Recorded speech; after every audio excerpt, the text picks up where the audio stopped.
Hello दोस्तों, आज हम बात करेंगे reproductive parts of flowers. Reproductive parts of flower में देखेंगे mail reproductive parts of flower, female reproductive parts of flower, इसके डिफरेंट पार्ट्स के बारे में बात करेंगे। तो हमने लिखा है कि male reproductive parts of flower. तो इससे पहले हमने क्या कहा, reproductive parts of angiosperm flower. इस केस में आपने क्या देखा कि male reproductive parts of flower और female reproductive parts of flower, दोनों के बारे में हमें डिटेल से स्टडी करना है। पहला पॉइंट हमने कहा mail reproductive parts of flower. Male reproductive है ना पार्ट्स ऑफ फ्लावर, कौन सा फ्लावर, किसका फ्लावर, हम क्या कहेंगे, एंजियोस्पर्म प्लांट का। एंजियोस्पर्म क्यों? क्योंकि एंजियोस्पर्म एडवांस प्लांट है। एंजियोस्पर्म जो है एडवांस प्लांट है, ठीक है, इसीलिए हम इसके बारे में बात करेंगे। सबसे पहले बात, एंजियोस्पर्म जो एडवांस प्लांट है उसमें जो मेल रिप्रोडक्टिव पार्ट्स है उसमें हमने क्या कहा था, पिछले लेक्चर में बताए थे हम, ये क्या है, एंड्रोशियम है। और इस एंड्रोशियम में डिफरेंट पार्ट्स प्रेजेंट है। जैसा कि आप ये दोनों स्ट्रक्चर देख रहे हैं, इसको हम बोलेंगे एंथर। क्या बोलेंगे? एंथर। और इस दोनों को जो कनेक्ट करने वाला पार्ट्स है उसका नाम है कनेक्टिव। और ये जो स्ट्रक्चर देख रहे हैं आप, इसका नाम है फिलामेंट। देखिए, एंथर जो है फर्टाइल पार्ट्स है जिसमें मैक्रोस्पोरोजेनेसिस, बाद में फिर मैक्रोगैमेटोजेनेसिस, ये सारे के सारे प्रोसेस होते हैं। तब जाकर के आप देखेंगे पॉलन ग्रैंड का फॉर्मेशन होता है। ये पॉलन ग्रैंड का फॉर्मेशन कहाँ पे होंगे? Inside the anther. इसीलिए एंथर पार्ट्स को हम कहते हैं फर्टाइल पार्ट्स भी कहते हैं। अब देखिए, हमने क्या कहा, ये जो एंथर है इसमें आपने क्या देखा कि एक और एक दो लोब प्रेजेंट है। तो उसको हम क्या कहेंगे? कोई एंथर जो है सिंगल लोब होते हैं, उसको हम क्या कहेंगे? उस सारे टर्म को धीरे धीरे हम एक एक करके समझने का कोशिश करते हैं। देखिए, हमने पहले कहा ये एंथर, कनेक्टिव और फिलामेंट, ये तीनों कंबाइन करके क्या कहलाते हैं? स्टैमेन कहलाते हैं। और उसी स्टैमेन को दूसरा नाम क्या, किस नाम से जानेंगे? तो बोलेंगे मैक्रोस्पोरोफिल। माइक्रोस्पोरोफिल इसीलिए क्योंकि माइक्रो का मतलब होता है छोटा, यानी too small. In the sense हम ये कहेंगे कि काफी छोटा, यानी बहुत छोटा स्ट्रक्चर होते हैं। वो कौन सा स्ट्रक्चर? द पोलन ग्रैंड के बारे में। द पोलन ग्रैंड काफी छोटा स्ट्रक्चर होते हैं, इसीलिए इसे हम माइक्रोस्पोरोफिल के भी नाम से जानेंगे। ठीक है, किसे? स्टैमेन को। बाद में जब हम आपको female reproductive parts of flower के बारे में पढ़ाएंगे तो उसमें आप देखेंगे कि female reproductive parts of flower में जो कार्पेल है उसे मेगास्पोरोफिल के नाम से जानेंगे। ठीक है, पहला पॉइंट हमने कहा स्ट्रक्चर ऑफ एंथर। एंथर का स्ट्रक्चर कैसा होता है? देखिए, यहाँ पे हमने बात किया स्ट्रक्चर ऑफ एंथर में two types of anther. Two types of anther कहने का मतलब ये, हमने कहा डायएथिकस एंथर और एक होते मोनोएथिकस एंथर, उसको हम बाद में देखेंगे। लेकिन अभी हमने कहा डायएथिकस एंथर। डाई मीन्स होता है टू, मतलब एंथर हैव टू लोब। कितना लोब होंगे? दो लोब। कैसे हम समझेंगे? हमने ये कहा ये एक लोब हुआ और एक ये लोब हुआ। इस तरीका से एंथर में आपने कितना लोब देखा? एक और एक, दो लोब देखा। ठीक है, आप ध्यान रखेंगे एंथर में कितना लोब है? दो लोब। अगला पॉइंट हमने कहा dithecous anther is tetrasporangiate. What is the meaning of tetrasporangiate? Tetrasporangiate हमने क्यों कहा? किसको? डायएथिकस एंथर को हमने कहा टेट्रास्पोरेंजिट। आखिर कारण क्या है? तो टेट्रा इन द सेंस हम ये कहेंगे फोर। टेट्रा मीन्स क्या हो गया? फोर। अब ये फोर क्या है? तो टेट्रास्पोरेंजिट, एस्पोरेंजिट इन द सेंस स्पोर का फॉर्मेशन। तो हम ऐसे समझेंगे, ध्यान दीजिएगा, तब आपको क्लियर हो जाएगा। यहाँ पे हमने सबसे पहले बात कहा डायथिकस एंथर जिसमें दो लोब। अब इस लोब के बारे में अगर हम इसको कट करें, कट करने के बाद अगर इसको हम देखेंगे तब हमें क्या दिखाई देगा, तब जाकर के हमें क्लियर होगा कि what is the meaning of tetrasporangiate. अब देखिए, इस एंथर को क्या करते हैं? ट्रांसवर्स सेक्शन है ना, कट करते हैं। जब कट करेंगे तब उसको, इस एंथर को कट करने के बाद उसको ऊपर से देखेंगे तो आपको इसमें चार चैम्बर दिखाई देगा। जैसा कि हमने कहा एक चैम्बर ये, दूसरा चैम्बर ये, तीसरा चैम्बर ये, चौथा चैम्बर ये कितना चैम्बर हो गया? 4 चैम्बर। तो उस 4 चैम्बर को अब क्या बोलते हैं? फोर मैक्रोस्पोरेंजियम। क्या बोलेंगे? फोर मैक्रोस्पोरेंजियम। कहां पे भाई? तो हमने क्या कहा? एंथर के अंदर। क्यों? क्योंकि हमारे पास कितना लोब था? 2 लोब, इसे डायथिकस कहा था। और इसमें क्या कहे हमने? Dithecous is tetrasporangiate. क्यों? क्योंकि हैव 4 मैक्रोस्पोरेंजियम और हैव 4 पोलन चैम्बर और हैव 4 पोलन सैक। ये पोलन सैक, पोलन चैम्बर, मैक्रोस्पोरेंजियम क्या मतलब? मतलब एक ऐसा स्पेस जहां पे किसका फॉर्मेशन होता है? पोलन ग्रैंड का फॉर्मेशन होता है।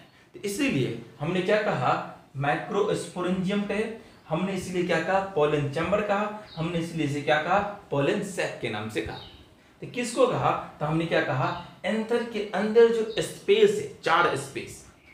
अब कैसे? तो आपने कहा एंथर है 2 लोब्स, तो 1 लोब, जैसे हम कहेंगे इस लोब के पास और फिर इस लोब के पास, मतलब कि एक लोब के अंदर 2 मैक्रो स्पोरेंजियम होते हैं।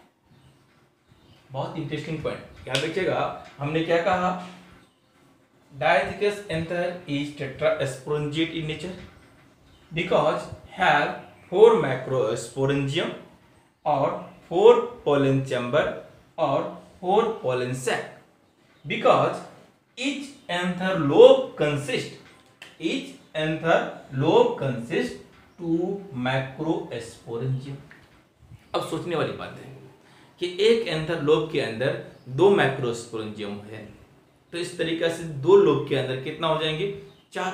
तो हमने यहां पर कहा, इसीलिए dithecous anther is tetrasporangiate in nature. याद रखेंगे, काफी इंटरेस्टिंग पॉइंट है, यहाँ से बहुत अच्छा क्वेश्चन पूछा जाता है।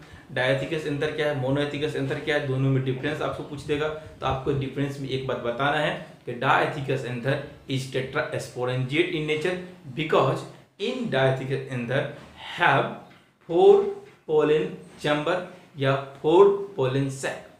अब देखिए यहां से एक बार मेडिकल में क्वेश्चन आता है। क्वेश्चन आया था कि आफ्टर मैचुरेशन या आफ्टर मैच्योरिटी, है ना, ये जो 4 यानी 4 जो मैक्रोस्पोरेंजियम है एंथर के अंदर, क्या वो 4 ही रहता है या उसका संख्या घटता है या उसका संख्या बढ़ता है? मैं आपको बता दूं, इसका संख्या घट जाएंगे। क्यों? क्योंकि ये जो आप वाल जो देख रहे हैं, ये वाल, आप जो ये वाल जो देख रहे हैं, ये डिजेनरेट कर जाते हैं। तो इसका मतलब क्या? मैच्योरिटी में एक एंथर लोब के अंदर कितना चैम्बर होगा? 1 चैम्बर होंगे। आफ्टर मैच्योरिटी, याद रखना है, after maturity 1 anther lobe having 1 pollen sac, और इसी को आप कह सकते हैं 1 पोलन चैम्बर, और उसी को कह सकते हैं 1 मैक्रोस्पोरेंजियम। कब? After maturity. लेकिन मैच्योरिटी से पहले कितना होते हैं? 4 होते हैं। ठीक है, ध्यान रखेंगे। अगला है, हमने एक कहा दिया डायथिकस एंथर के बारे में, जिसमें फिर से हम एक बार बता दें, main reproductive parts of angiosperm, जिसका यूनिट हमने कहा स्टैमेन, इसी को हमने कहा मैक्रोस्पोरोफिल। मैक्रो इसीलिए कि छोटा सा, पोलन के काफी छोटा स्ट्रक्चर होते हैं, इसीलिए हम इसे क्या कहेंगे? मैक्रोस्पोरोफिल बोलेंगे। ठीक है, अगला पॉइंट हमने कहा स्ट्रक्चर ऑफ एंथर में, जिसमें 2 types of anther, dithecous anther have 2 anther lobe, it is, मतलब dithecous anther is tetrasporangiate because have 4 macrosporangium. ऐसा इसलिए कि each lobe consists 2 मैक्रोस्पोरेंजियम। ठीक है, डायथिकस के बारे में। एक और है जिसको हम पढ़ेंगे अभी, मोनोएथिकस के बारे में। तो मोनोएथिकस क्या होते हैं, उसको हम समझने का कोशिश करते हैं। चलिए, अब देखिए यहां पे हमने कहा ए डायथिकस, बी मोनोएथिकस एंथर। मोनोएथिकस एंथर में क्या होंगे? हम क्या लिखेंगे? Have 1 lobe. कैसा लोब? 1 anther lobe. वर्ड से क्लियर है, mono in the sense single. ठीक है, अब देखिए मोनोएथिकस एंथर जो है, ये इसके बारे में लिखेंगे is bisporangiate in nature. Bisporangiate in nature का क्या मतलब? जस्ट लाइक अब डायथिकस में 2 एंथर लोब देखे थे, तो एक एंथर लोब के अंदर 2 स्पेस था, इन 2 पोलन चैम्बर थे, लेकिन यहाँ पे तो एंथर लोब की संख्या 1 है, तो स्वाभाविक है एक एंथर लोब के अंदर ये एंथर लोब हो गया, इसके अंदर कितना पार्टीशन होगा? 1 और 1 2 होगा, इसीलिए इसको क्या बोलेंगे हम? बाय स्पोरेंजिएट बोलेंगे। याद रखना है बाय स्पोरेंजिएट क्या है, टेट्रा स्पोरेंजिएट क्या है, डायथिकस एंथर क्या है, मोनोएथिकस एंथर क्या है। उम्मीद करते हैं ये पॉइंट आपको समझ में आया होगा। अब हम क्या करेंगे? एंथर के वॉल के बारे में स्टडी करेंगे। तो एंथर के वॉल में क्या क्या होते हैं, कितने लेयर होते हैं, हम सब के बारे में एक एक करके अभी समझने का कोशिश करते हैं।